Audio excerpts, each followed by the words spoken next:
Edgar KC 17, 18 ఎపిసోడ్లలో chastity belt గురించి కేసులు చెప్పాను.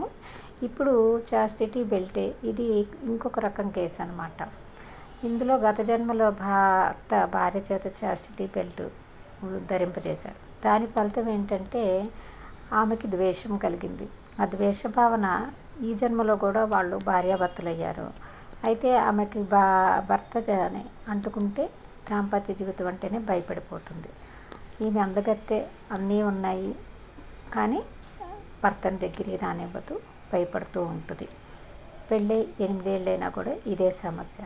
కానీ భర్త తను ఓపిక ఉంటాడు, దయాగుణం గలవాడు, భార్యని ఏమీ చేయలేకపోయాడు.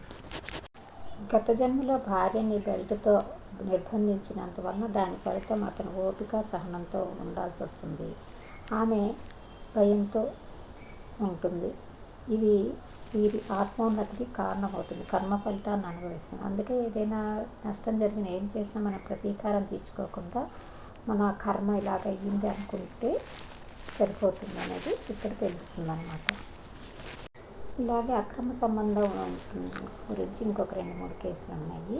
ఒక ఇల్లాలు 2 పిల్లలకు తల్లి. ఆమె భర్తకి 8 ఏళ్ళుగా మరో స్త్రీతో అక్రమ సంబంధం ఉంది. ఆ విషయం ఆమెకు 2 ఏళ్ల కిందటే తెలుస్తుంది. నేను ఎందుకు ఇలా బాధపడాలి అని కేసీని ఆమె ప్రశ్నిస్తే ఆయన రీడింగ్స్కి ఏం వస్తున్నట్టు, ఎందుకంటే నువ్వు నీ పూర్వజన్మలు ఇలాగే ప్రవర్తించావు కాబట్టి అని సమాధానం వస్తుంది. అలాగే పూర్వజన్మలో ఫ్రాన్స్ దేశంలో పుట్టిన తన సుఖం మాత్రమే చూసుకుంటూ స్వార్థరహితంగా అక్రమ సంబంధాల్లో మునిగి తేలేది ఒక యువతి.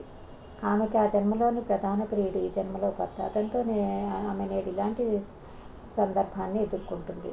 3వ కేసులో భర్త తిరిగిపోతూ ఎంత తిరిగిపోతుంటే తన ప్రియురాళ్ళని తాగిన మత్తులు ఇంటికి తెచ్చుకుంటాడు. అయితే భార్య ఎంతో సహనంగా అన్నీ భరిస్తూ ఉండేది.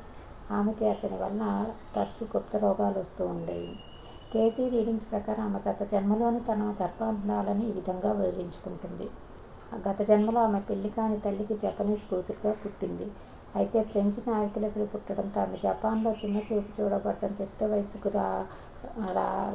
యుక్త వయసులోకి వచ్చినాక తిరుగుబోతుగా మారింది. ఫలితంగా ఆమె ఒక మగాడి నుంచి అంటుకున్న గుప్త రోగాలని వేరే వాళ్ళకి అంటించేది. ఆ కర్మల వల్ల ఈమెకి ఈ జీవితంలో ఈ రకం వైవాహిక జీవితం లభ్యమయ్యింది.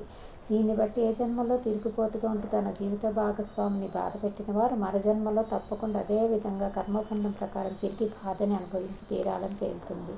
ఇలాంటి కేసులన్నీ పూర్తిగా పూర్వజన్మ కర్మ బంధాల వల్లే కలిగాయి అనుకోకూడదు.